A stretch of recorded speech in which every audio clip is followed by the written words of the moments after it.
This video explains how to navigate between the modes on your DW-5900 watch.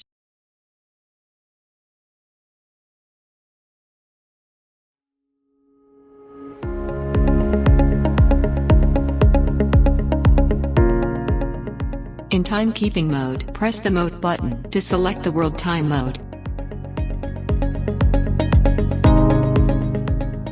Currently selected world time city code will appear on the display.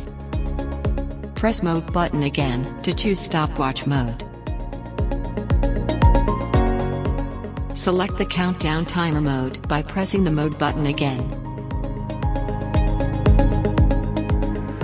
Press mode button to switch to alarm mode.